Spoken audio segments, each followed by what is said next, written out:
The Bluest Eye by Toni Morrison. Characters, Summary, Analysis. Hello and welcome to the discourse. Toni Morrison, born Claudia Ardelia Wofford in 1931, was an American novelist, essayist, and editor whose work left a permanent mark on literature. She grew up in a working class family in Ohio, an environment that would later influence the settings of many of her novels. Morrison attended Howard University and later Cornell before embarking on a career as an editor at Random House. There, she was instrumental in bringing the works of other black writers into the mainstream. While raising two children and working her day job, she began writing fiction. Her powerful stories, known for their epic themes, vivid dialogue, and richly detailed African American characters, earned her countless accolades, including the Pulitzer Prize and the Nobel Prize in Literature. She passed away in 2019, remembered as a visionary voice who explored the complex realities of black life in America. Context of the Bluest Eye. Published in 1970, The Bluest Eye is set in the small town of Lorain, Ohio, during the years following the Great Depression. This historical context is crucial as the economic hardship of the era intensifies the struggles of the novel's black community. The story also unfolds against the backdrop of the emerging civil rights movement, a time when traditional standards of beauty were almost exclusively defined by whiteness. The novel powerfully examines the psychological damage inflicted by racism and internalized hatred. It shows how a society that values blue eyes, blonde hair, and white skin can make black children feel inferior and ugly, a concept central to the main character's tragic journey. The novel shares thematic concerns with several other significant works from the mid-20th century that explored African American identity and the wounds of racism. Ralph Ellison's Invisible Man, 1952, deals with a black man's search for identity in a society that refuses to see him. James Baldwin's Got Talent on the Mountain, 1953, examines the role of the church and family in a young man's life in Harlem. Like Morrison's novel, these works delve into the internal and external conflicts faced by black individuals. Another similar work is Alice Walker's The Color Purple, published a bit later in 1982, which also focuses on the struggles and resilience of black women in a hostile world. The genre of the novel. The Bluest Eye is primarily classified as a tragedy. It follows the downward spiral of its young protagonist, Pecola Breedlove, whose life is destroyed by abuse and societal rejection. The novel also functions as a powerful work of social criticism, directly challenging and exposing the racist standards of beauty prevalent in American culture. Furthermore, it can be seen as a coming-of-age story or Bildungsroman, though a deeply tragic one. While the book focuses on the childhood of Pecola and her friends Claudia and Frida, their experiences shape their understanding of the harsh adult world in profound and often devastating ways. Characters. The central figure of the novel is Pecola Breedlove, a young black girl who believes that having blue eyes would make her beautiful and loved, thus solving all her problems. Her story is the heart of the tragedy. Claudia MacTeer, one of the novel's narrators, is a young girl who resists the ideals of white beauty and represents a voice of stubborn resistance. Her sister, Frida MacTeer, is slightly older and more aware of the world's dangers, often guiding Claudia. Cholly Breedlove, Pecola's father, is a deeply damaged man whose own traumatic life leads him to commit a horrific act of abuse against his daughter. Pauline Breedlove, Pecola's mother, is a woman who finds solace in the order and beauty of the white household she works in, while neglecting her own family and home. The narration of The Bluest Eye is complex and shifts between different perspectives. The primary framework of the story is provided by Claudia MacTeer, who reflects on the events of 1 year in her childhood as an adult. However, the novel is not told solely from her point of view. The omniscient third-person narrator takes over for large sections, diving deeply into the pasts and inner thoughts of the other characters, such as Cholly and Pauline Breedlove. This layered approach to storytelling allows Morrison to build a rich and compassionate yet unflinching portrait of an entire community and the forces that shape its members.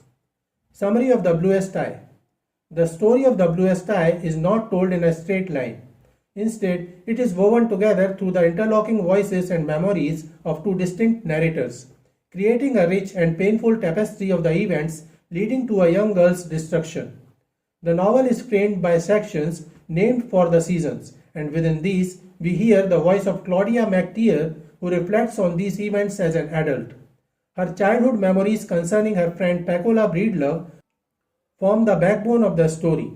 Braided seamlessly into Claudia's seasonal narrative is the voice of an omniscient third-person narrator. This second narrator provides the crucial context that Claudia, as a child, could not have known, delving into the past and inner lives of the influential characters who shaped Pecola's tragic life. Claudia MacTeer begins her story in the autumn of 1941. She is now a grown woman, looking back on that particular year. She establishes a haunting tone from the outset, remembering that no marigolds bloomed that fall. She and her sister Frida linked this barrenness in nature to a tragic event in their young lives. Their friend and playmate Pecola Breedlove was pregnant with her own father's baby. Claudia reveals the story's bleak conclusion from the very beginning. Pecola's father, Cholly Breedlove, is now dead, the baby died, and the innocence of Claudia and Frida was lost. This opening frames the entire novel not as a mystery of what happened, but as a tragedy of how and why it happened. The narrative then shifts to a lengthy flashback to autumn of 1940, a full year before the barren fall. Here we see Claudia and Frida as young girls. Their family, struggling financially, takes in a boarder named Mr. Henry. Soon after, the county places another person in their home, Pecola Breedlove. Pecola comes to live with the MacTeers after her father, Cholly, burns down the family's house. Within the relatively stable MacTeer household, Pecola shares in the small adventures of childhood. A pivotal moment Claudia remembers is the startling onset of Pecola's poverty, when the 11-year-old unexpectedly experiences her first menstrual period. This event marks a violent and premature entry into a womanhood that will soon be horrifically violated. To explain how Pecola came to be in this situation, the omniscient narrator then intervenes, offering a grim portrait of the Breedlove family. This narrator describes the storefront where the Breedloves lived, a space defined by its ugliness and decay. We are shown the profoundly antagonistic relationship between Pecola's parents, Pauline and Cholly. The children constantly brace themselves for the violent quarrels that erupt between their mother and their drunken father. Against this bleak backdrop of poverty and hostility, Pecola's desperate yearning is born. She believes that if she were only beautiful, she would be loved. Each night, she prays fervently for blue eyes, convinced that this physical transformation would make her life different and the world around her beautiful. Claudia's narrative returns with winter. She remembers the arrival of Maureen Peel, a new girl at school. Maureen, with her light skin, long hair, and green eyes, seems to embody everything the community considers perfect. Her presence reinforces the very beauty standards that torment Pecola. While Pecola is tormented by a group of boys on the playground, Maureen initially acts as her protector. However, this fragile alliance shatters when Maureen, during a quarrel with Claudia and Frida, reveals her own internalized prejudice. She turns on Pecola and screams the words that cut deepest. "I am cute and you ugly, black and ugly." This incident leaves Pecola physically curled in on herself, consumed by misery and shame. The omniscient narrator returns to further illustrate the cruelty Pecola faces, this time through the character of Geraldine, a status-conscious light-skinned woman, and her neglected son Junior. Full of malice, Junior lures Pecola into his home under the false pretense of showing her kittens. Once inside, he terrorizes her, ultimately hurling his mother's beloved black cat directly into her face. As Pecola, scratched and terrified, tries to escape, she is mesmerized by the cat's brilliant blue eyes, a symbol of the beauty she so desperately craves. In a fit of rage, Junior begins to swing the cat around. When Pecola tries to intervene, he lets the animal go, sending it flying to its death. Geraldine arrives home and, seeing only a poor black girl in her home, calls Pecola a nasty little black bitch and throws her out. compounding her humiliation. With spring, Claudia's narrative resumes, recounting the general pains of growing up and a specific trauma, her father beating Mr. Henry for inappropriately touching Frida. The sisters then visit Pecola, who now lives in a drab, grounded floor apartment. The upstairs is rented to three prostitutes, China, Poland, and Miss Mary, whose loud, vibrant presence provides a strange alternative model of womanhood. The omniscient narrator then provides the deep, foundational histories of Pecola's parents.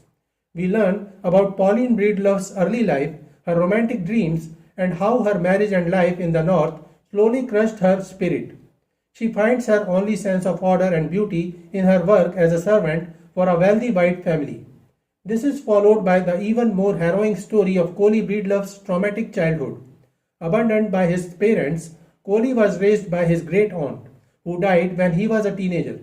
His first sexual experience was shattered when he and the girl were discovered by two white men who forced him to perform under the glare of their flashlight and mocking laughter. This profound humiliation cemented his self-loathing. Years later, drunk and returning home on a Saturday afternoon in spring, he sees his daughter Pecola washing dishes. In a confused, drunken state filled with a twisted mixture of love and lust, he rapes his 11-year-old daughter. The omniscient narrator continues by introducing Soaphead Church, a self-proclaimed psychic and faith healer. He is a man who despises human touch and hides his own perversions behind false piety. Pecola, now utterly alone and desperate, visits him and asks for blue eyes. Seeing her as the ultimate symbol of ugliness, Soaphead Church devises a cruel trick. He gives her poisoned meat, convincing her to feed it to a sickly old dog, claiming its reaction will be a sign from God. When the dog convulses and dies, he proclaims that her wish has been granted, sending Pecola away with a false hope that will feed her descent into madness. Claudia's final narrative section, Summer, returns to the framed story of 1941. She and Frida learn through gossip that Pecola is pregnant by her father. The community reacts with outrage, but Claudia feels a deep sorrow for her friend. We see Pecola in her final state, completely isolated, her only companion a hallucination. She engages in frantic conversations to convince herself that she has been granted the blue eyes she prayed for. She believes everyone is jealous of her new, beautiful eyes, a madness that is her only comfort. In the novel's heartbreaking conclusion, Claudia confirms the fates of all involved. Pecola's baby was born prematurely and died. Her brother ran away, Cholly died in a workhouse, Pauline continues her work for a white family, and she and Pecola live on the edge of town. Pecola is lost forever, wandering the periphery, her mind fractured by the very world that should have nurtured her. The barren earth that refused to grow marigolds serves as the final powerful symbol for the community's failure to protect its most vulnerable member. So this is it for today. We will continue to discuss the history of American English literature. Please stay connected with the discourse. Thanks and regards.